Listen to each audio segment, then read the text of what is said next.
I'll be right with you.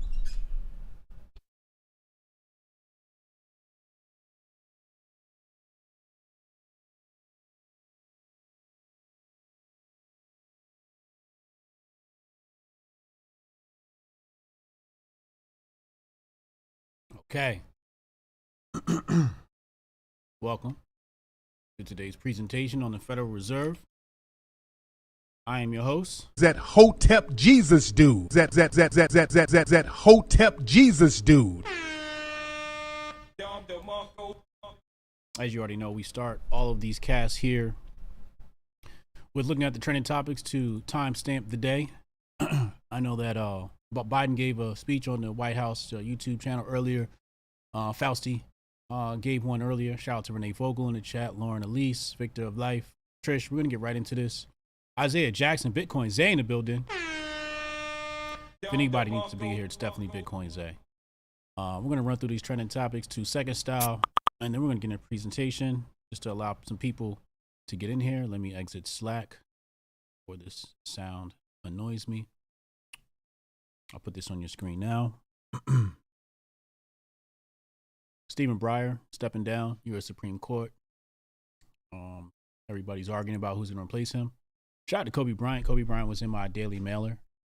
If you're not on my daily mailer, you're missing out, man. You're missing out on some great Hotep Jesus content, some of my great intellectual content. You can do so right here on my website. Just pop your email address in there, right? And get on my email list, briansharp.co or hotepjesus.com. We'll redirect there. Let's go back. It's Jerome Powell time, and one Wall Street bank warns S&P 500 could fall another 20%. Goldman Sachs says a bull market will continue.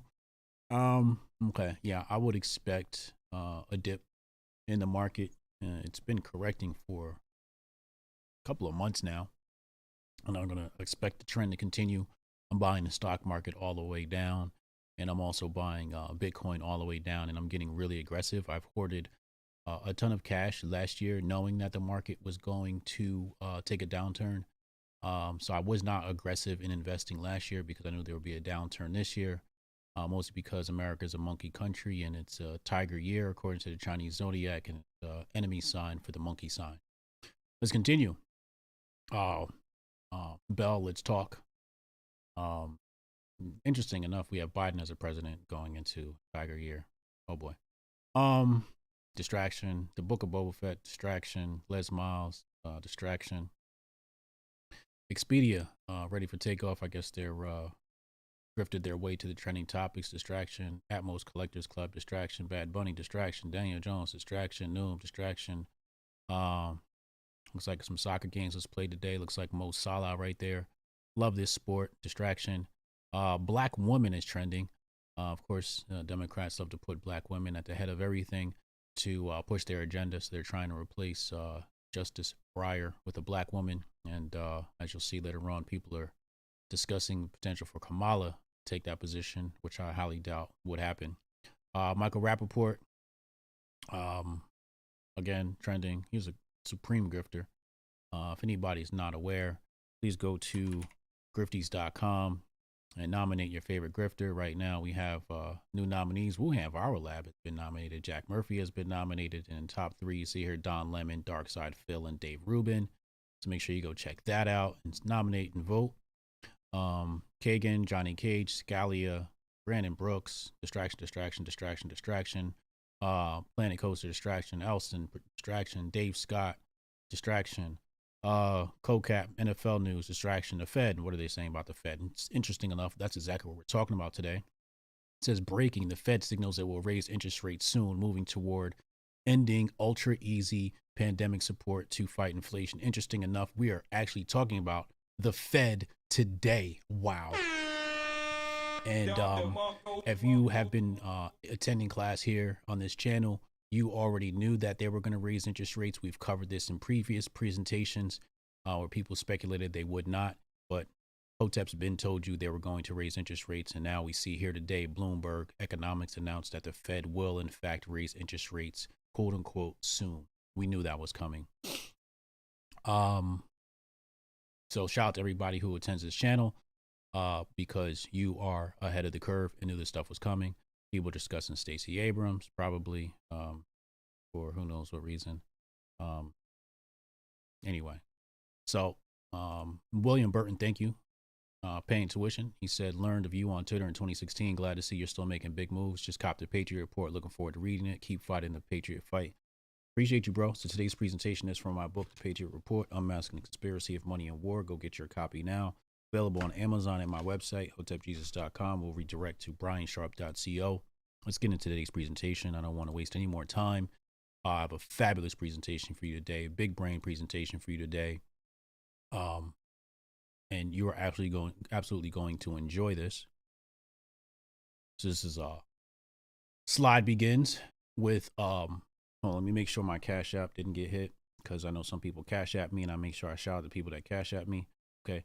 I think I shouted them out yesterday. Cash App $ Hotep Jesus. Let's get into today's presentation. So, next slide. So here, this entire presentation, I'm pretty much going to read the entire Federal Reserve chapter straight out of my book, The Patriot Report. And you will enjoy this. You will be enriched.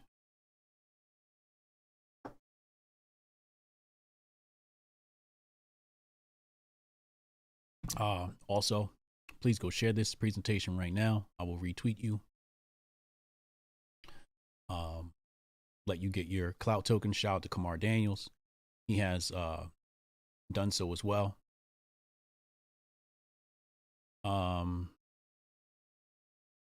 He has already shared this out. Thank you, sir. I appreciate you. You are a gem for the continued support. Crypto Hotep also has shared this presentation. And anybody else who shares it, I highly appreciate you. Lauren, as always, continued support. Big Willie's son says, my son Hotep Jesus been going crazy on YouTube. Yes, we are going crazy on the YouTubes. Let's dive into today's topic. As you see on your screen right now, we have the major players involved in this thing. So the book begins, it says, this was the hardest section of this document for me to write. The web of agents is tightly intertwined, and I would like to untangle the parts, present them in a way that makes them easy to follow. The main agents, as you see on your screen right now, or senior players, are John D. Rockefeller, J.P. Morgan, Paul M. Warburg, and Nelson Aldrich. Hopefully you're taking notes, writing these things down. And there will be several sources also available and made available for you today. And I'd like you to write those down, because there's a treasure trove of information is going to be dropped in your lap today. But before we get to the creature born on Jekyll Island, let's lay out some evidence for the conspiracy to make sense. Next slide. So, we've discussed this on this channel before, but I have a source that corroborates my claims in the past, and it says, allow me to recall. Hold on a second. Let me just do this. Okay. Allow me to recall the tactic exposed by Jan Kozak, who was a secretariat of the Communist Party of Czechoslovakia. Okay.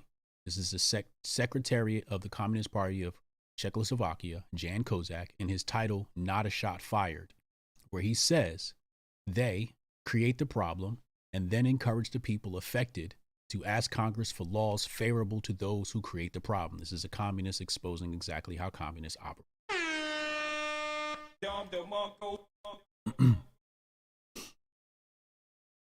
What's Brody talking about in the chat, Trish? Shout out to Brody. Let's continue.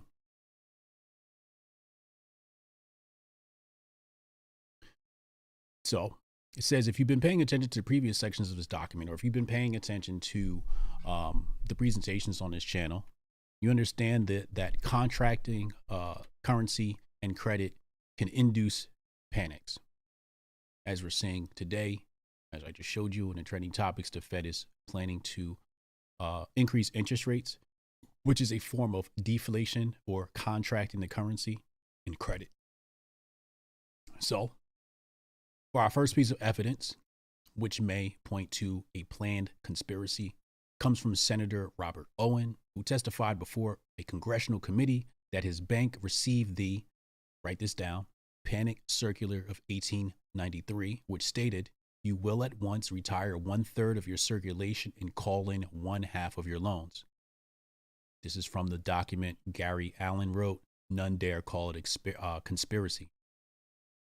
Congressman Charles A. Lindbergh would corroborate this claim when he said of this circular, businessmen to appeal to Congress for legislation that would favor the bankers. I have a quote here from Thomas Edison. People will not turn a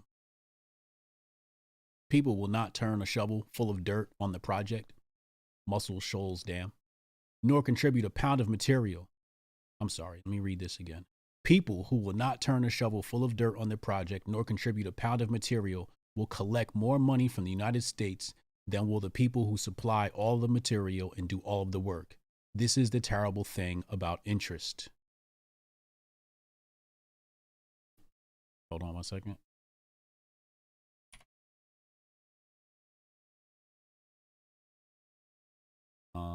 That is a quote from Thomas A. Edison. Just want to make sure I put that across your desk. Let's continue. So here, historian, in regard to the panic of 1907, historian Frederick Lewis Allen wrote,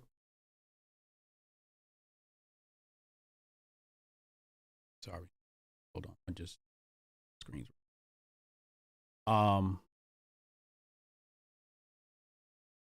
Historian Frederick Lewis Allen wrote, certain chroniclers have arrived at the ingenious conclusion that the Morgan interests took advantage of the unsettled conditions during the autumn of 1907 to precipitate the panic, guiding it shrewdly as it progressed so that it would kill off rival banks and consolidate the preeminence of the banks within the Morgan orbit.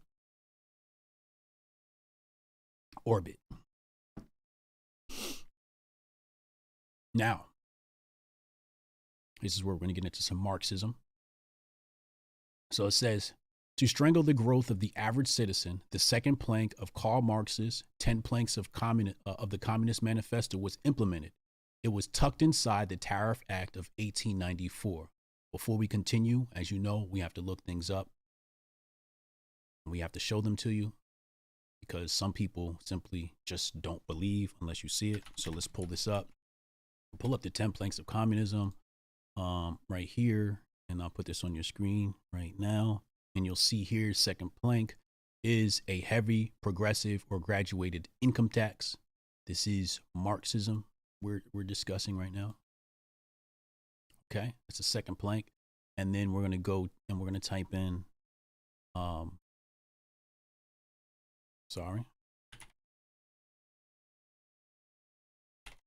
the Tariff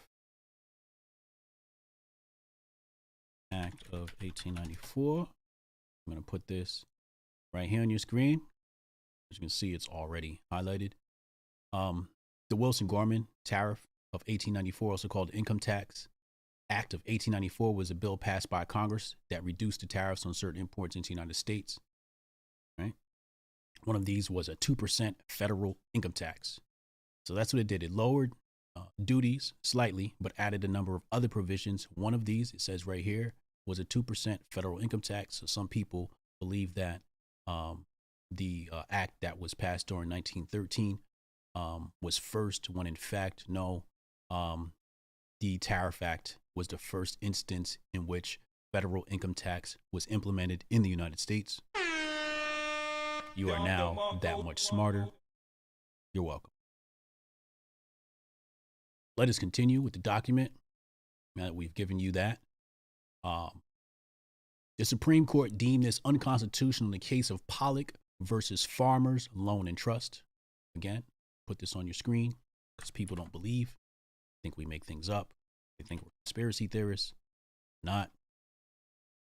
It's right here. Put this on your screen. I'm not going to go into it too depth. This is right here. 157 U.S. 429, 1895.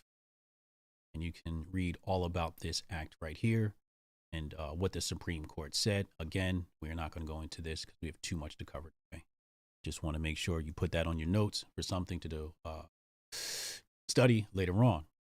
Let's continue. So, but after the Payne-Aldrich Tariff Act, partly named after Nelson Aldrich, the co-conspirator at Jekyll Island, the 16th Amendment was born, thus making a federal income tax constitutional.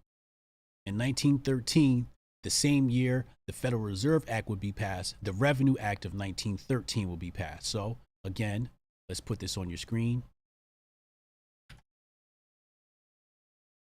And I know somebody in the chat's going to go, but the 16th Amendment was never ratified. What are you going to do about that, though? So, it says right here, 16th Amendment, the Congress shall have power to lay and collect taxes on incomes from whatever source derived without apportionment among the several states and without regard to any census or enumeration. It's a lot of power. It's a lot of power to be stuffed into one amendment. Again, let's bring this up on your screen. You see right here, people say we live in a capitalist nation. I've done my research. No, we live in a Marxist nation. And it says right here, a heavy progressive or graduated income tax. Graduated means slowly going up, as you can see from the Tariff Act of 1894. Did I say that right? 1894? Yes, 1894. Started at 2%. And what are we at right now? So we have, in fact, experienced ourselves a graduated income tax, and we will revisit the templates of communism later on in this document. Also, we have to bring up on your screen, again, people don't believe anything. They think we're conspiracy theorists. We are conspiracy analysts, and we're going to bring this up on your screen. All of my tinfoil Kofi cats already know what I'm about to say about the number 13.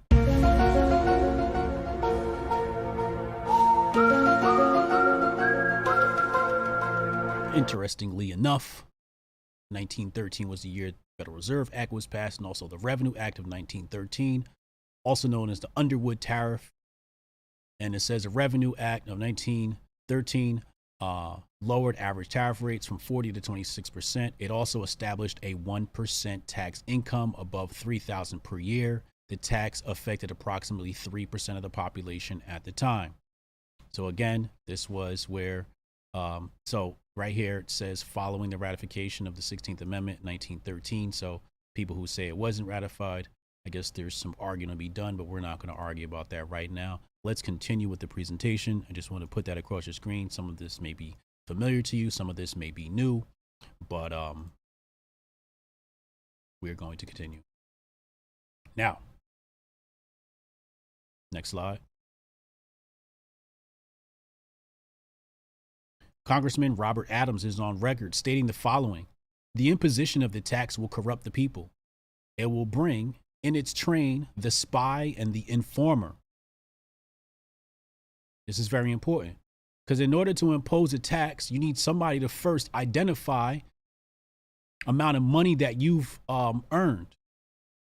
And then you need a snitch, aka an informer, to go and tell the authorities what you've done and what you've made. Now, what happened during the Biden administration?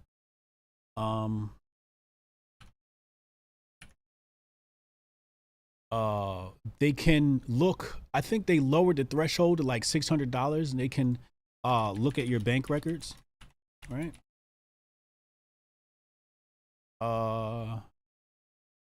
So we'll bring this on your screen right now. Super relevant. So here we have the fact checkers, and they're saying the claim: Treasury Department declares IRS will monitor transactions in all U.S. banks over $600. Tax law proposal. So it says the same claim popped up in various iterations, like direct access to bank Senate accumulated 1,000 likes. So let's see what they say. While the claim is based in reality,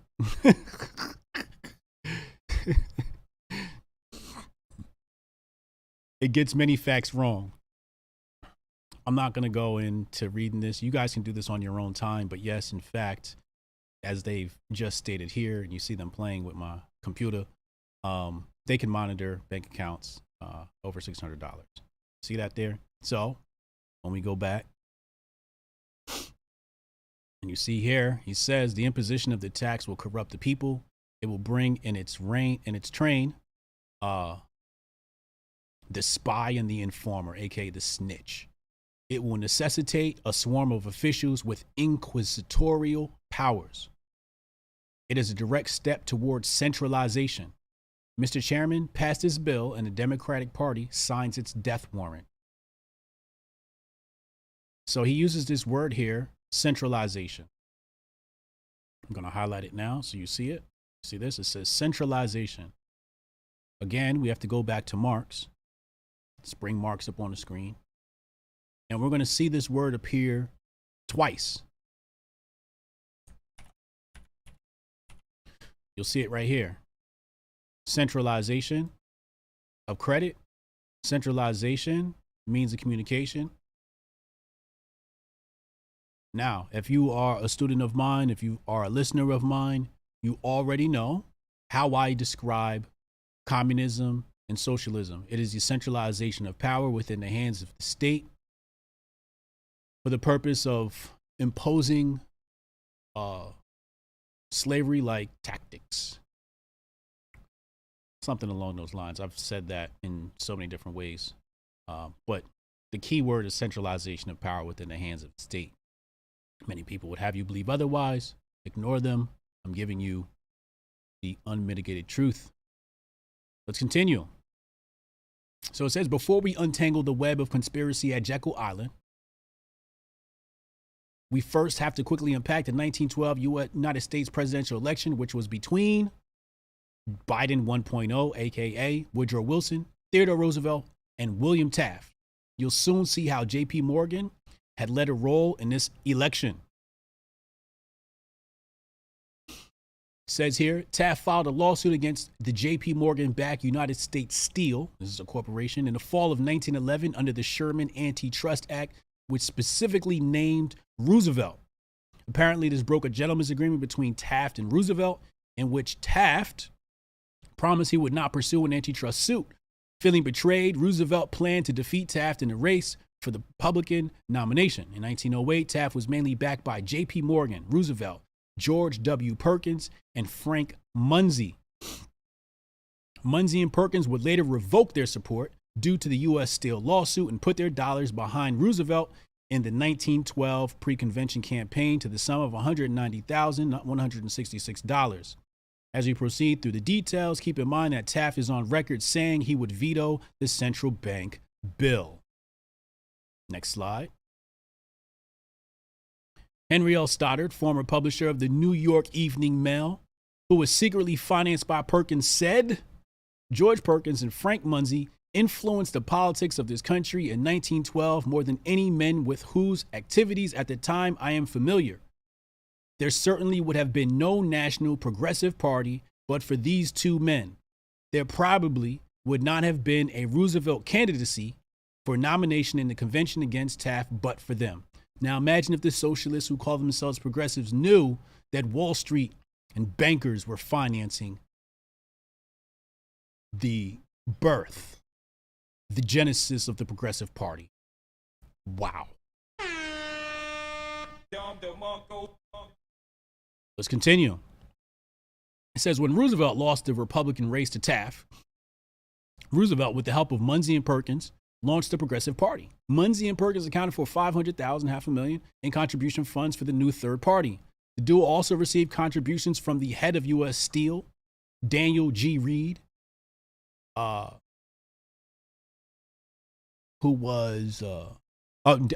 of U.S. Steel, Daniel G. Reed, J.P. Morgan Bank and Railroad Director Charles F. Brooker, and former J.P. Morgan partner Robert L. Bacon. Okay, write these names down. You can do your research on these things. Let's continue. Next slide. It says here, Woodrow Wilson was sympathetic to the Morgan agenda as evidenced by his own words when he was president of Princeton University. He defended the mogul's involvement in precipitating the Panic of 1907 by saying, all this trouble could be averted if we appointed a committee of 6 or 7 public-spirited men like J.P. Morgan to handle the affairs of our country. I'm going to read that again. Joe Biden 1.0, aka Woodrow Wilson, said in regards to JP Morgan potentially precipitating the panic of 1907, he defended him and said all this trouble could be averted if we appointed a committee of 6 or 7 public-spirited men like JP Morgan to handle the affairs of our country. So he wanted to handle the financial system over to the hands of JP Morgan. Interesting enough, they would succeed. Let's continue.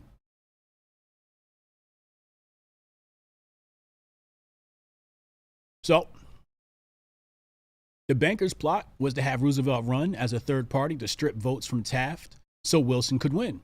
Perkins funneled his money into the Wilson campaign through Cleveland H. Dodge, aka National City Bank, and Perkins partially financed the pro-Wilson propaganda newspaper, the Trenton True American. So we got proxy donations to the campaign, direct donations to the campaign, and funding of media. The pre-convention campaign sum raised by Dodge was $85,000. $34,000 of this came from Cyrus H. McCormick and Jacob H. Schiff. Now, as you can see here, I listed the source of this. Matter of fact, let me go back. I forgot. The Congressman Robert Adams, when I was talking about the imposition of tax will corrupt the people and train the spy and the informer, that was from Edwin R.A. Seligman, The Income Tax, a study of the history, theory, and practice of income taxation at home and abroad, page 501. I want to make sure I get these sources to you so you can go look them up. Yes, I did read these books. So here, wait, where are we? Okay. So in regards to these campaign donations from people like Cyrus H. McCormick and Jacob H. Schiff, you have to get this book. This is a must read, must have, must possess. Ferdinand Lundberg, America's 60 Families. And this exact quote came from page 110 to 112. Now, I did not read that entire book. I did read particular parts of it, more specifically the families I was studying at the time. But it's a great read, and you should definitely check that out. America's 60 Families.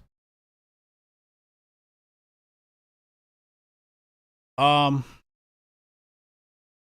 out to the mods doing such a great job. Appreciate everybody paying tuition. You can do so. That's lovely. All right, let's continue.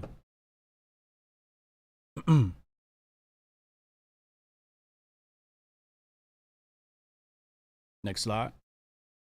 So, in Gary Allen's None Dare Call It Conspiracy, he makes a claim that Aldrich and his entourage spent nearly 2 years and $300,000 of the taxpayers' money being wined and dined by the owners of Europe's central banks as they toured the continent studying central banking. Okay. Next slide. A gentleman by the name of B.C. Forbes, in his work, Men Who Are Making America, write that down, another required read. He somewhat corroborates Allen's claim. In the Paul M. Warburg section of the book, he states, the Aldrich Commission, headed by Senator Nelson W. Aldrich, and composed of a galaxy of American notables, visited Europe in the spring of 1908. The members and their advisors assiduously gathered banking information wherever they went and employed the blessed experts to compile for them the fullest data. The material prepared when printed and bound formed a unique financial library. The commissioners returned to America with the reputation of having done their gigantic work most thoroughly, and the whole country looked forward to the issuance of the Aldrich Commission report as a financial and political event of momentous importance. So you cannot decouple the Aldrich Commission from the history of the Federal Reserve, because that is its predecessor. That is with which they would suffice the passing of the Federal Reserve Act. Let's continue. Next slide. Here we're going to get into some of the players and their relationships. It says, after this trip, Aldrich planned a secret meeting. This meeting was held at the J.P. Morgan-owned Jekyll Island Hunt Club on Jekyll Island, Georgia. The railroad car, which the men traveled in, was owned by Nelson Aldrich. Just a little couple of details here. So now let's get into some of the players who were at this meeting on Jekyll Island. So we have a Henry P. Davidson, who is a J.P. Morgan senior partner, who was present with Aldrich for their Europe trip to study their financial system. And B.C. Forbes described this as among the blessed international bankers America has ever produced. Now, you see here I put Team Roosevelt because I wanted to show you who these people were backing in the election. Okay, so Henry P. Davidson, this J.P. Morgan partner, was backing Team Roosevelt. Then you have Frank A. Vanderlip, president of the Rockefeller-owned National City Bank, the nation's largest bank, and ex-assistant secretary treasury to President William McKinley, and they were backing Wilson in the election. Then you have Paul Warburg, who is Jacob Schiff's brother-in-law, and they were Team Wilson. Then you have an A. Piot Andrew, who was assistant secretary of the Treasury. I'll continue before I come back. Charles Norton, president of Morgan's First National Bank, backing Team Roosevelt. Benjamin Strong, representative of Morgan's Bankers Trust Company, also Team Roosevelt. So these are people who were obviously financing Wilson and Roosevelt to make sure that Taft didn't win the election because he was anti-central bank. The funny thing here is A. Piot Andrew was assistant secretary of the Treasury, and he was at Jekyll Island. So you have president of the largest bank in America, the United States government's assistant secretary of the Treasury, all having this secret meeting.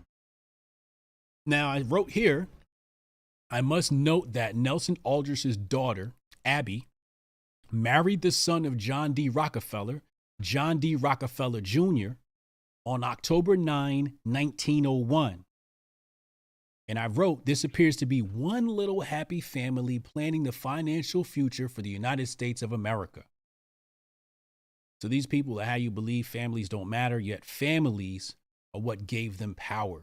The left would have you believe, oh, no, the nuclear family. No, don't do that. Yeah. Well, that's because that's how these people gain power. The nuclear family is how people gain power. The intermarrying of power. Next slide. Y'all good? Y'all enjoying this? Press 1 in the chat if you're enjoying this presentation so far. Let's continue.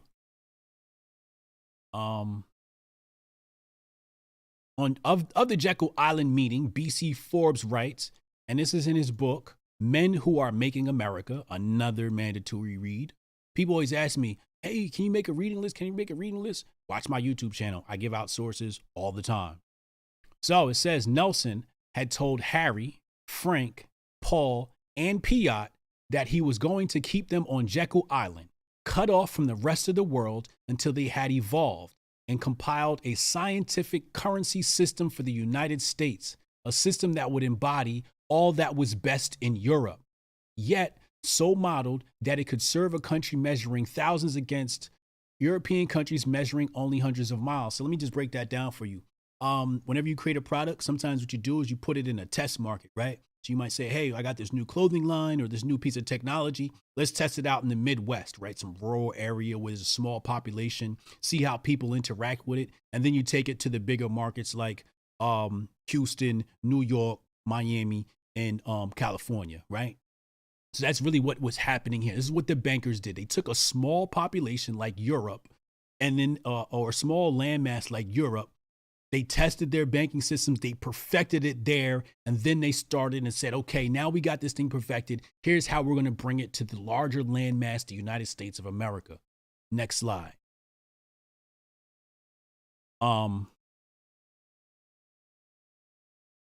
glad you guys are enjoying this. Thank you very much. Let's continue. Now, I wrote, there are those who would purport that this is some falsehood or conspiracy theory lacking merit. So let's include an account from one of the attendees, Mr. Vanderlip himself. In the February 9th, 1935 issue of the Saturday Evening Post, Frank A. Vanderlip wrote the following. He said, one at a time and as unobtrusively as possible to the railroad terminal on the New Jersey littoral of the Hudson, where Senator Aldrich's private car would be in readiness, attached to the rear end of a train for the South. We were taken by boat from the mainland to Jekyll Island, and for a week or 10 days, there were, let me read that again. We were taken by boat from the mainland to Jekyll Island, and for a week or 10 days were completely secluded, without any contact by telephone or telegraph with the outside. Even the servants had no idea who the men were. We had disappeared from the world onto a deserted island. We worked morning, noon, and night. We stuck to our plan of putting down on paper what we agreed upon. If it was to be a central bank, how was it to be owned? By the banks, by the government, or jointly, right? So this is the question. Let me read that again. If it was to be a central bank, how was it to be owned? By the banks, by the government, or jointly? Should it restrict its services to banks? What open market operations should it be engaged with? At the end of our week, we had whipped into shape a bill that we felt pridefully should be presented to Congress. We returned to the North as secretly as we had gone South.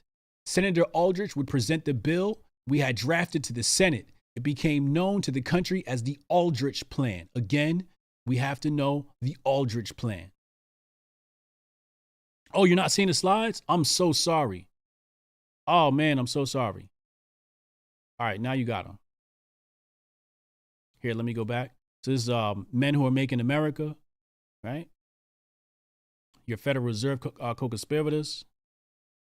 BC Forbes, Men Who Are Making America. Let's continue. I'm so sorry about that. I didn't make these slides just to not to be seen. It took time to make these things. Okay. And I'm actually potentially either going to make these slides available to the public, either paid or free. More than likely paid. I'm a capitalist. And I like to be paid for my labor. And usually when you put something out for free, nobody consumes it. Nobody reads it. Nobody uses it. But if you put a price on it, people tend to be like, oh, let me look into this because I paid for this. Right. So let's continue. All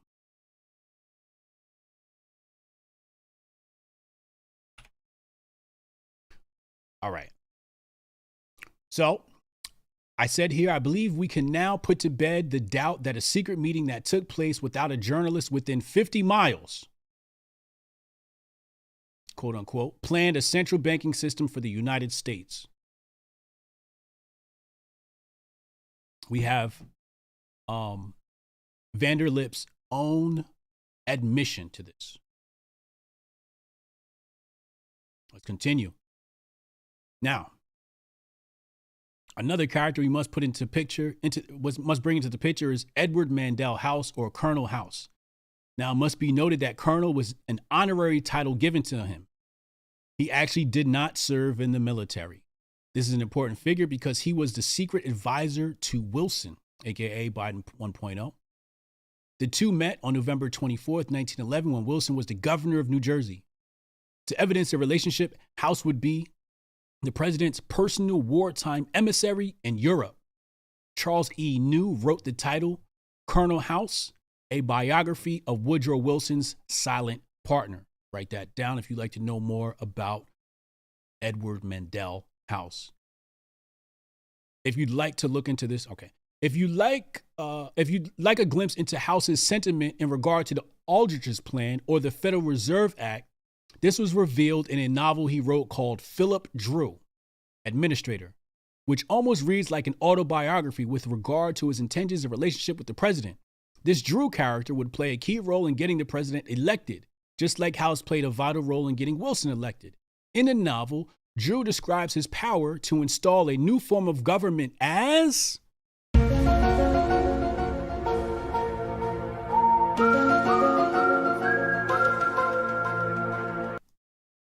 Socialism is Dreamed by Karl Marx.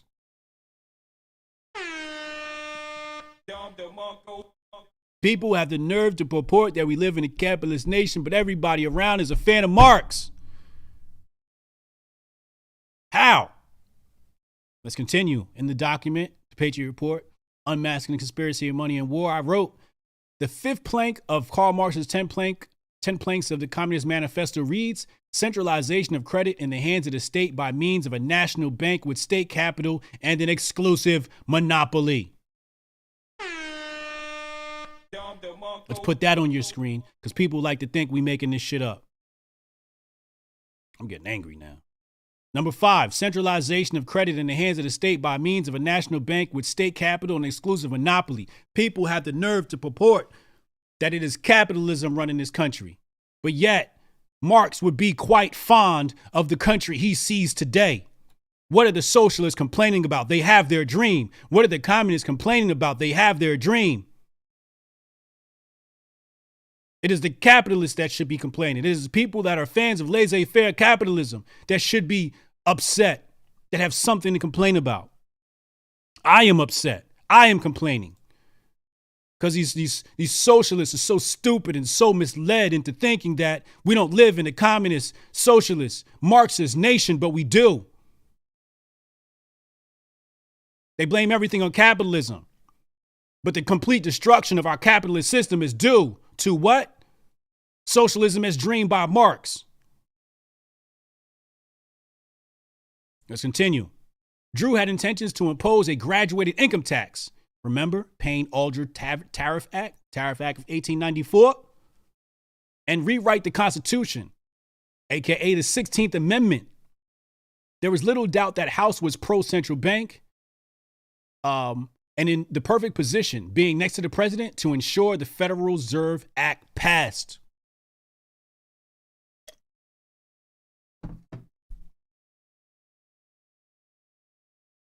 Next slide.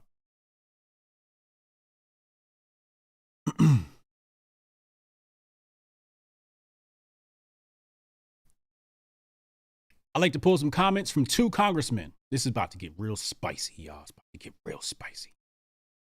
I'd like to pull 2 comments from 2 congressmen to add context to this conspiracy. The 2 individuals are Congressman Louis McFadden. Oh, wait, I done jumped way ahead of myself. I'm sorry. The panic was allegedly purposefully created to induce the desire for a solution, which we presented as a central bank, although they couldn't call it that. So they chose the name Federal Reserve and removed Aldrich's name due to his reputation for pushing Wall Street interests. Now you know how it got its name. The agents toured Europe to study their central banking system. They returned to America, held a secret meeting to formulate the bill.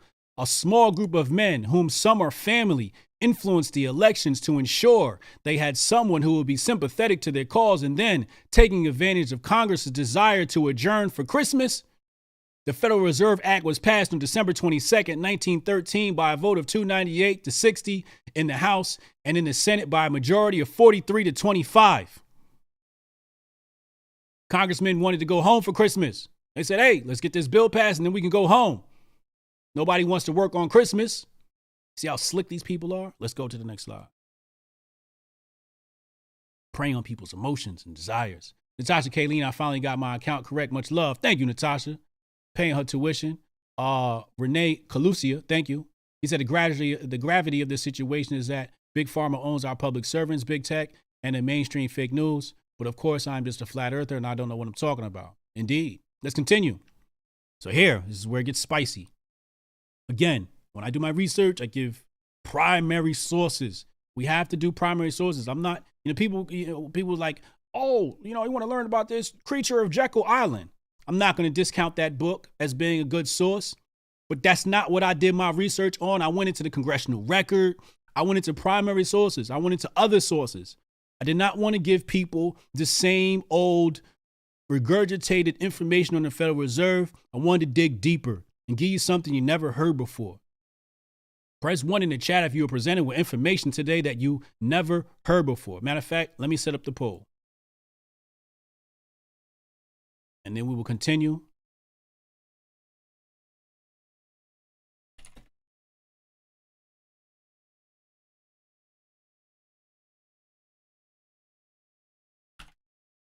Let's throw that.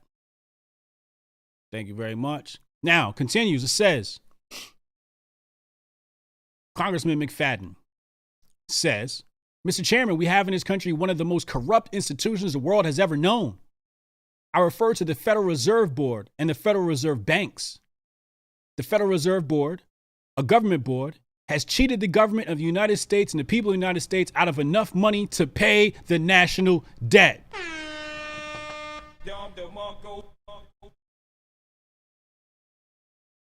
He continues, he says, this evil institution has impoverished and ruined the people of the United States, has bankrupted itself, and has practically bankrupted our government.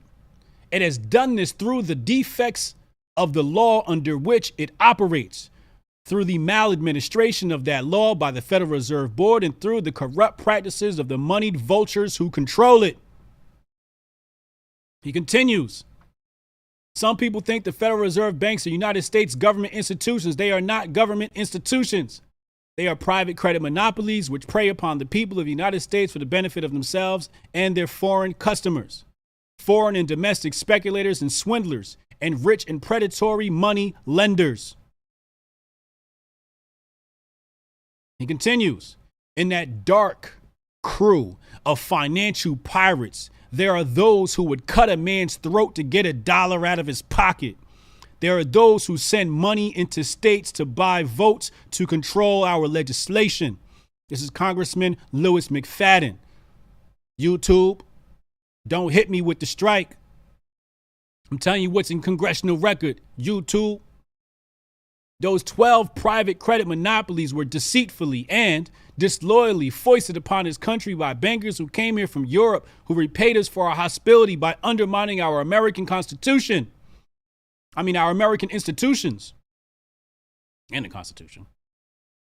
It has been said that President Wilson, aka Biden 1.0, was deceived by the attentions of these bankers and by the philanthropic poses they assumed. It has been said that when he discovered the manner in which he had been misled by Colonel House, he turned against that busybody, aka that holy monk of the financial empire, and showed him the door. He said, President Wilson died a victim of deception. He continues.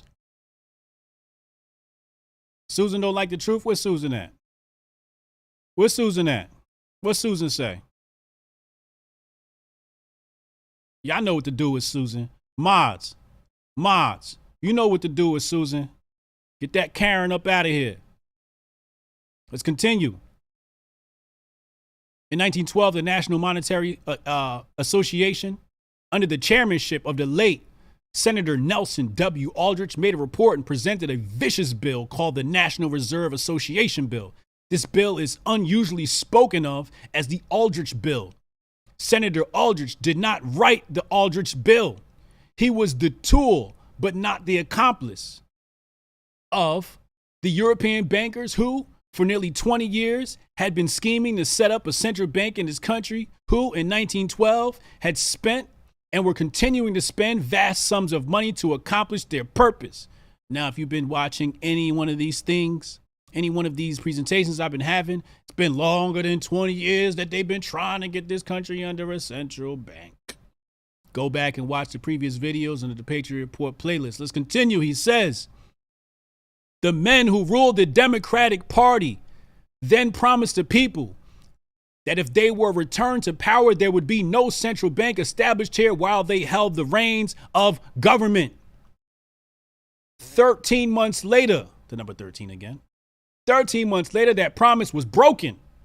and the Wilson administration, under the tutelage of those sinister Wall Street figures who stood behind Colonel House, established here in our free country the worm-eaten monarchical institution of the King's Bank to control us from the top downward and to shackle us from the cradle to the grave. I want to read that again. That's a mean sentence right there.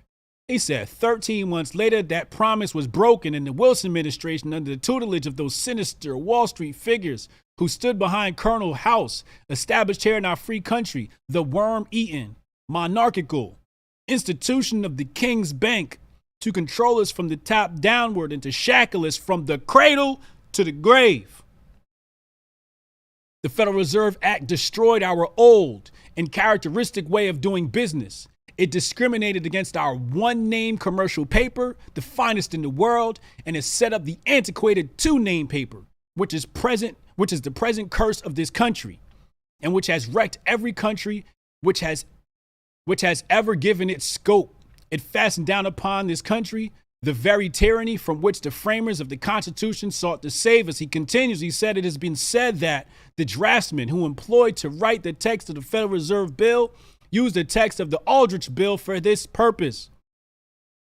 It has been said that the language of the Aldrich Bill was used because the Aldrich Bill had been drawn up by expert lawyers and seemed to be appropriate. It was indeed drawn up by lawyers. The Aldrich Bill was created by acceptance bankers of European origin in New York City. It was a copy and in general a translation of the statutes of the Reichsbank and other European central banks. Congressman McFadden includes in the record a letter from Senator Henry Cabot Lodge of Massachusetts to Senator John W. Weeks. And I will include that full letter here in today's presentation. I will read it right now. Your high school teacher ain't tell you this. Hotep's going to tell you though. New York City, December 17th, 1913. My dear Senator Weeks, throughout my public life, I supported and measures designed to take the government out of the banking business. This bill puts the government into the banking business as never before in our history. It makes, as I understand it, all notes government notes when they should be bank notes. The powers vested in the Federal Reserve Board seem to me highly dangerous, especially where there is political control of the board. I should be sorry to hold stock in a bank subject to such domination. The bill as it stands seems to me to open the way to vast inflation of the currency. I'm going to read that again. I should be sorry to hold stock in a bank subject to such domination. The bill as it stands seems to me to open the way to vast inflation of the currency. Let's stop right there. Let's stop right there. Because we got to make these things relevant in people's minds, right? And somebody just put this across my desk and it's Crypto Hotep. And we're going to play this clip right now. I'm going to see what President Biden says today about this inflation crisis that we are experiencing. Let's play the clip right now. Hold on. Be on your screen in just a moment. Bing bong. I'd point out that Intel announced a $20 billion plan to build a semiconductor manufacturing facility in Ohio, one of the largest of its kind in our nation's history. It's going to create 10,000 jobs. And I might add, one of the reasons for inflation being high as it is, 1/3 of the reason inflation is up is the cost of vehicles. And the reason the cost of vehicles is up is they don't have the component parts, meaning significantly this. Now, he's a goddamn liar. He's a goddamn liar. He's a deceiver. And whoever gave him his script is a deceiver too. Let's dive into some soul. We got to pull out my book, Basic Economics. And hopefully this is still the page bookmarked here. Well, in our previous presentation, we talked about in this book by Thomas Sowell, how when we're dealing with inflation, you'll see a rise in vehicle costs. And here, the president will purport that vehicle costs is 1/3 of the cause of inflation. That's what Biden would have you believe with his statement today. Yet we have in a letter to Senator Weeks from Senator Henry Cabot Lodge of Massachusetts, where he's literally saying, yo, this bill can cause vast inflation. Is it Uchi Wally Wally or is it one Mike? What does that say? Empty says, I wish it was $10, but it's actually 10 cents because, inflation. Let's continue. In his document, he says, there is no necessity of dwelling upon this point after the remarkable and most powerful argument of the senior senator from New York. I can be content here to follow the example of the English candidate for parliament who thought it enough to say ditto to Mr. Burke.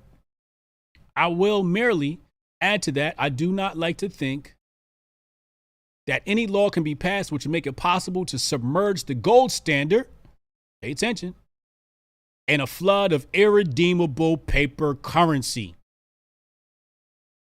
I had hoped to support this bill, but I cannot vote for it as it stands because it seems to me to contain features and to rest upon principles in the highest degree menacing to our prosperity, to stability in business, and to the general welfare of the people of the United States.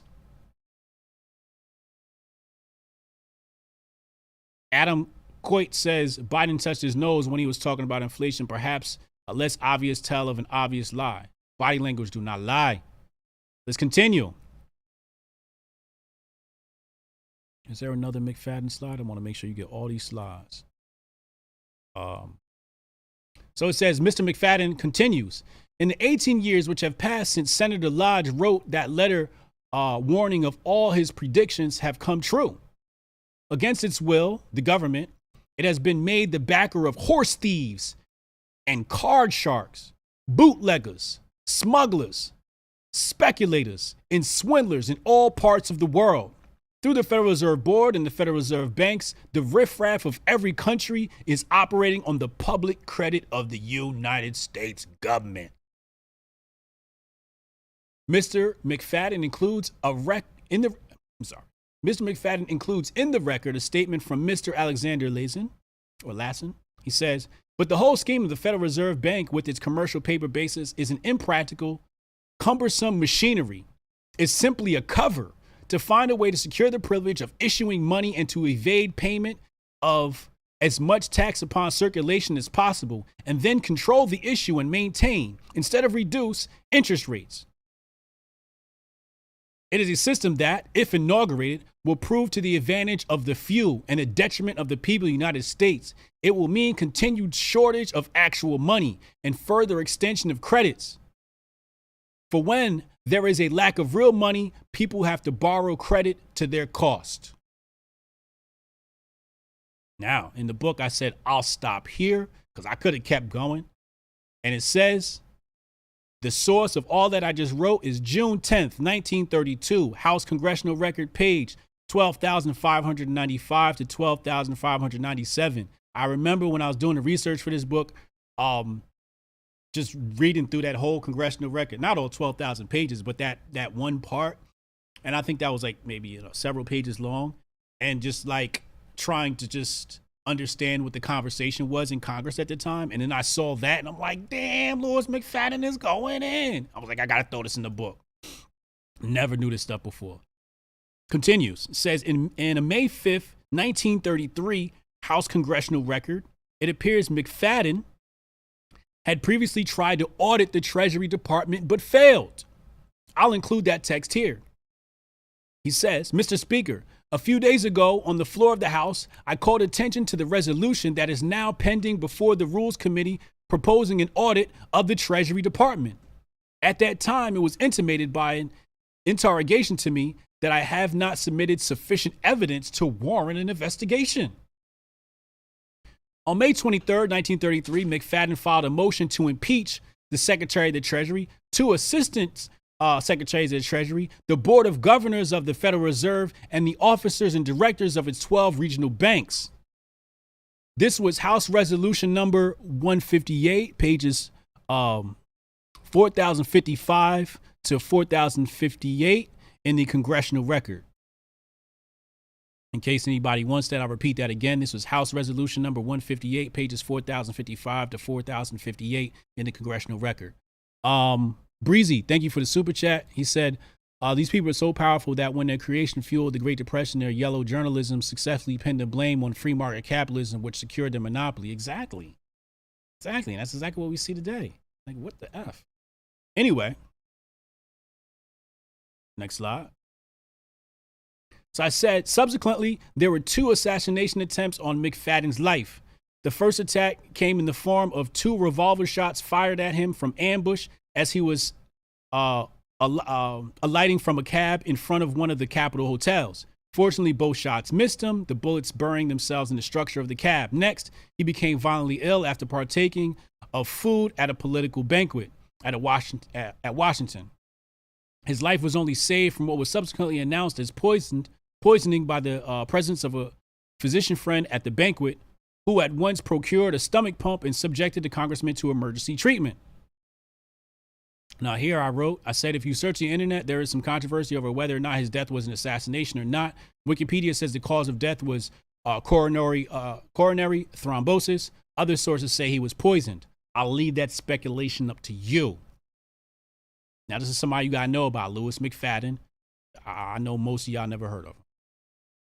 Thank you to everybody participating in the poll. 79% said they had never heard this information before. And 21% are some goddamn liars and deceivers and trolls. Let's continue. So I wrote here, I said, anyone who thinks this Federal Reserve story is conspiracy theory, hold on. Anyone who thinks this Federal Reserve story is conspiracy theory cannot be helped. They will remain willfully ignorant until their egos subside and they'd like to see the truth. I'm not here to tell you what to think. I'm simply supplying evidence which will allow you to draw your own conclusions. Last slide here. Congressman Lindman, under the Federal Reserve Act, he writes in this book called The Economic Pinch in 1921, Charles A. Lindbergh Sr., under the Federal Reserve Act, panics are scientifically created.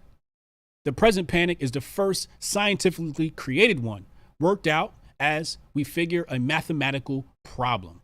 Now, he's not correct. That is not the first one. If you've been following along, all the panics in America basically were scientifically and mathematically created. So I'll continue here. And it says, from January 1920 to July 1921, America suffered from the Depression of 1920. Senator Robert L. Owen, chairman of the Senate Banking and Currency, made the following statement in a 1939 Senate hearing. Pay attention now.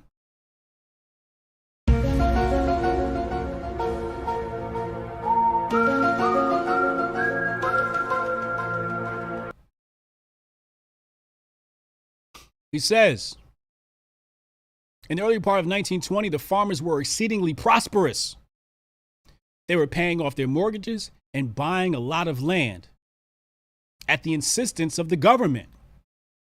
Had borrowed money to do it. Let me read that again because I didn't read that right. I'm sorry. They were paying off their mortgages and buying a lot of land. At the insistence of the government, they borrowed money to do it. And then they were bankrupted by a sudden contraction of credit, which took place in 1920. What took place in 1920 was just the reverse of what should have been taking place. Instead of liquidating the excess of credits created by the war through a period of years, the Federal Reserve Board met in a meeting which was not disclosed to the public. They met on the, 16th? 16th of May, 1920, and it was a secret meeting.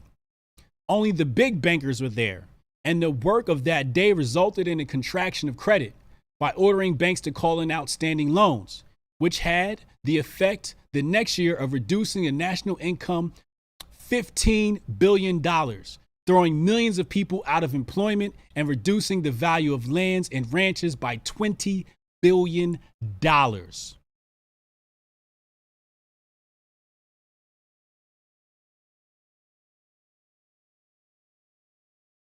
Again, secret meetings. But he says here, instead of liquidating the excessive credits created by the war, what is my book called that we are reading from right now?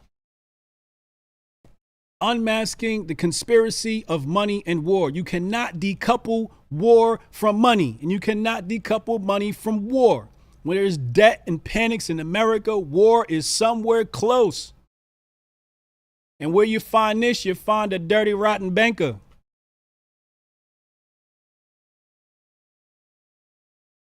From 1929 to 39, America would suffer from the crash of 1921. I'm going to read that one more time. From 1929 to 39, America would suffer from the crash of 1929 and the Great Depression, the exact kind of events the Federal Reserve promised to prevent, or as Lindbergh believes, scientifically created.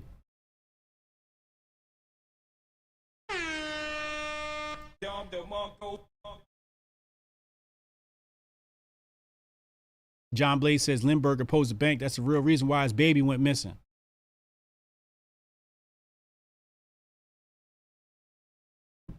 Jabari Judah said a dude with a suit and tie can destroy more than someone with a gun. Correct, Jabari. Correct. We're going to dive into a cover story here for the Federal Reserve. Let's put that up on your screen.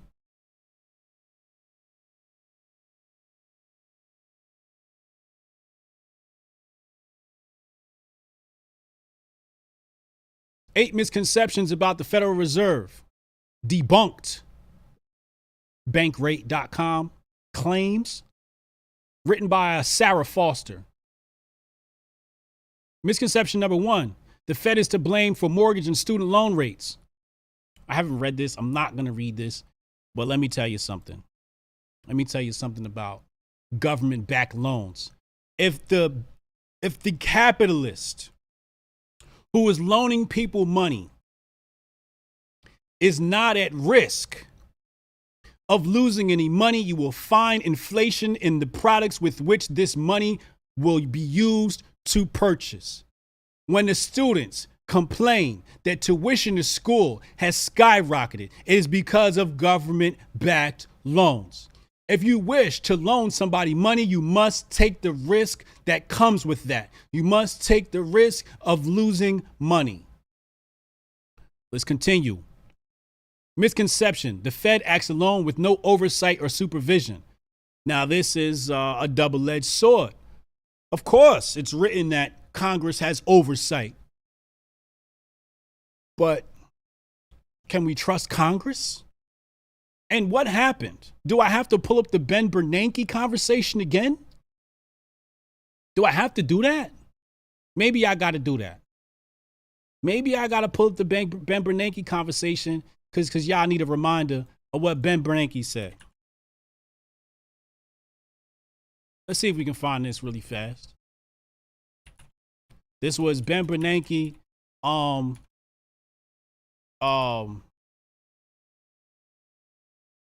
think it was it Bernie Sanders?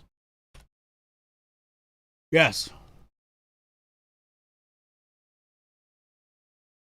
Right here. We're going to play this clip. I played this clip before. It's relevant. It's relevant again.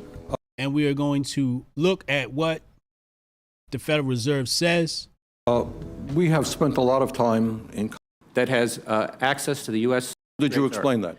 We explain each of our American people to whom you lent $2.2 trillion of their dollars. Will you tell us who got that money and what the terms are of those agreements? We explain each of our programs. In terms of the terms, we explain the terms exactly. We explain what the collateral requirements are. We explain what to whom did you explain that? It's on our website. It's on our website. Yeah, okay. So all that information is available in our commercial paper program. And who got the money? hundreds and hundreds of banks, any bank or that has access to the He's stuttering like a hoe in church. U.S. Federal Reserve's You discount. tell us who they are. No, because the Boom. You heard him, right? You heard him, right? No. Misconception right here. The Fed acts alone with no oversight or supervision. Let's play it again. Bankrate.com. You tell us who they are. No. No. Access to the U.S. Federal Reserve's You discount. tell us who they are. No. No. No. The chairman of the Federal Reserve Board says no. Let's play it again. Y'all gonna get Hotep pilled today. And hundreds of banks, any bank or that has access to the U.S. Federal Reserve's You discount. tell us who they are.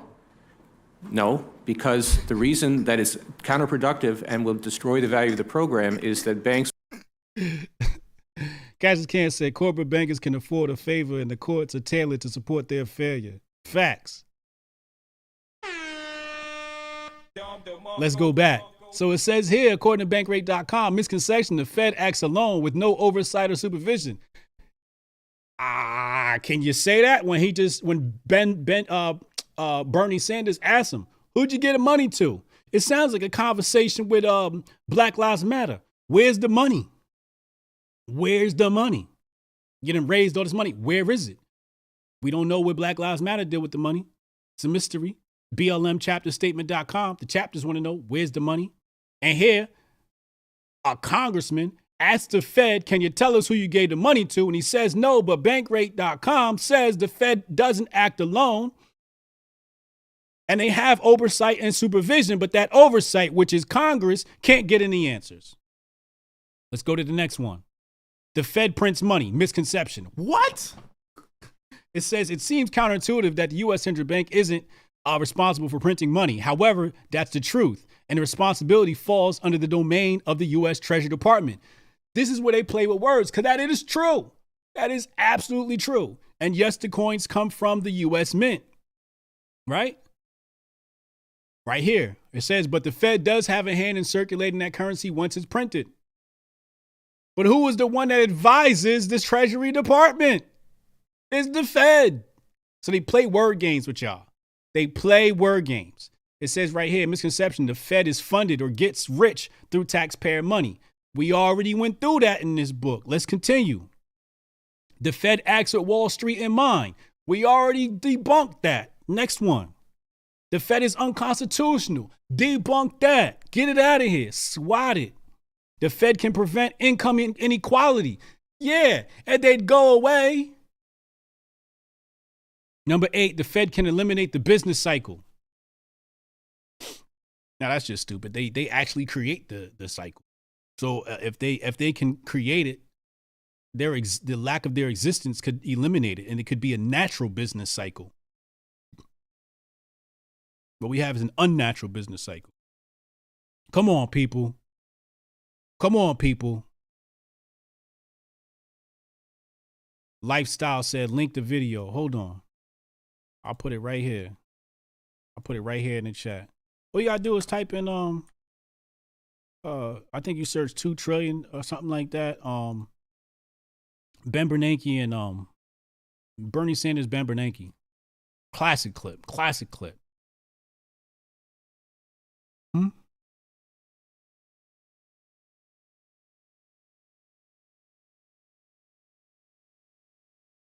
Ladies and gentlemen, that concludes today's presentation. I'm going to hang around for 5 minutes to talk to you, answer questions, do AMA, shoot the shit.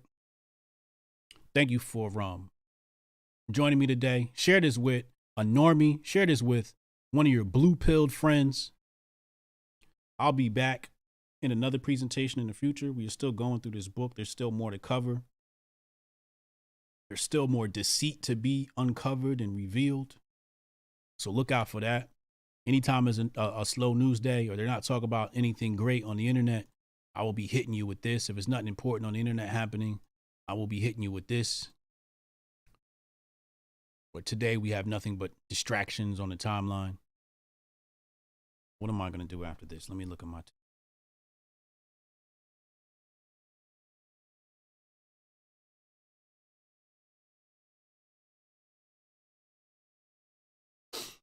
Let's look at my to-do list here. I got that presentation done in almost an hour. Spotify to take down Neil Young's music after his Joe Rogan ultimatum. Oh, that's funny. They said, get out of here, man. Joe Rogan over you, stupid. I don't know if that's real, but that's what the news is reporting. So much for the grift. Where's my to-do list? I got to add the sound to the soundboard. Didn't do that. And I got to add social. Okay, cool. Where do I see crypto going from here? I think we're going to see a pullback in crypto right along with the stock market in the short term, and then come back. He said, when is Hotep Con this year? We are planning Hotep Con. Grifties is tomorrow. We're going to start planning the next Hotep Nation event. Look out for that. It's going to be very interesting. We have some interesting ideas. Do I see your super chat? Oh, yes, I see it. Thank you, RC Raider. People didn't pay attention to the Senate then, and they aren't now. Example, when you ask a pro-vax person if they have seen Senator Paul questioning Fauci, they have no idea what you're talking about. Right.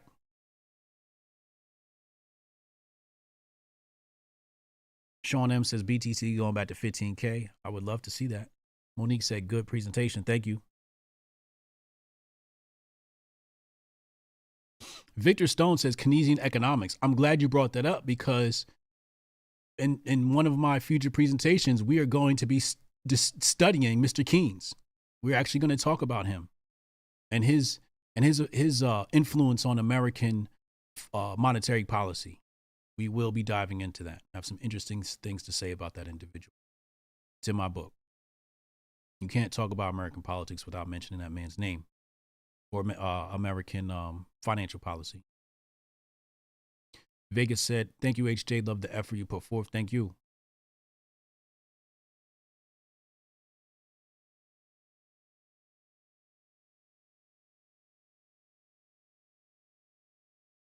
Sean M says, thank you for the work you do. I appreciate you, man. Powell says, no rate hikes. Okay, good. Why Bitcoin go down in tax season, retrogrades, and Christmas time? Uh-oh. Grifty, 7 p.m. tomorrow. Absolutely. He said, I wonder if Adam Schiff is related to Jacob Schiff. I want to say, while doing my research, I tried to find that link and don't think I did. Let me take a look here. But I don't think I could actually prove it because I wanted to.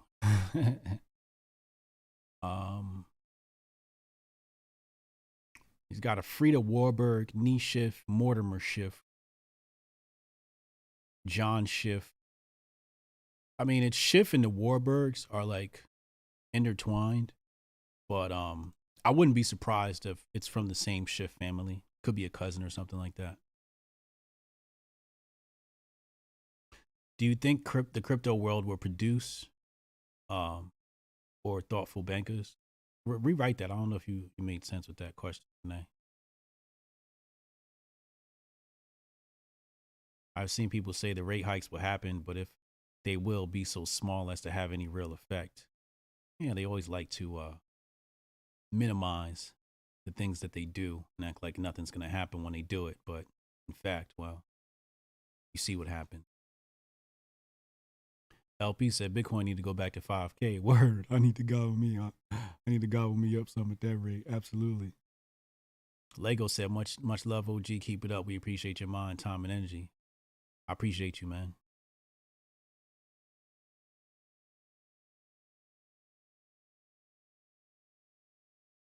Who was this? Nico says, why would people conspire and work so much for a central bank? Even if you save money, these people are loaded. They don't need to work for the rest of their life. Socialism is a religion. Oh, well, here's the issue. And here's the issue that people don't understand. It ain't about money. It ain't about money. It ain't about money. It ain't about money. They keep us preoccupied with money, but you know what they're concerned with? You know what they want? Let's see if the chat knows what they want.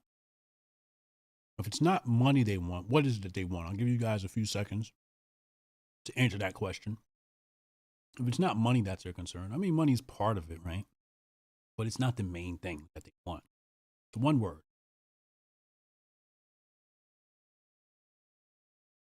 Hotep Judge, what up, homie? Empty said, thank you, my slave lunch is over, back to work. Get that money, man.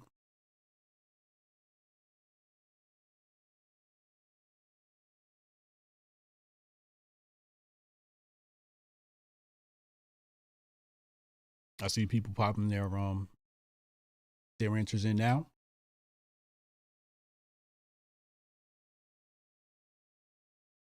And you guys are correct. Some people are saying some control. Some people are saying power. I would prefer to use the term power, but both of those are correct. That's what they want. They want to be in control. They want to be in power.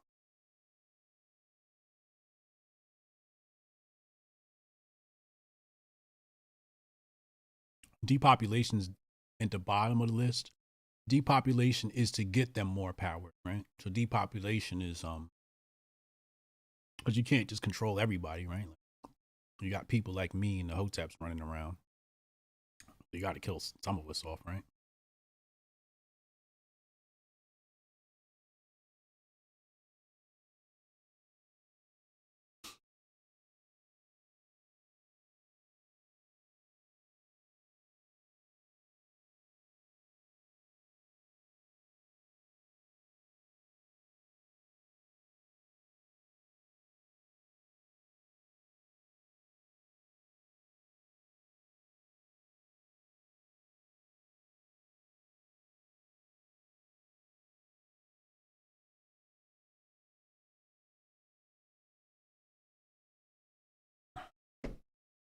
He said they have the money printer, so they don't need money. Right. Exactly. Exactly. Just so people know how to use YouTube, sometimes like you guys are behind on a mobile device, and I believe on a computer as well, you can hit the live button. It should be like right on the screen, lower left-hand corner. Hit that, and it'll bring you to the live. So you're getting it in real time. Some of you are like behind a few seconds or minutes. Sometimes it's whole blocks of 10 minutes. Jilly Max says, so happy to have found your platform. Thank you. Tell others about it.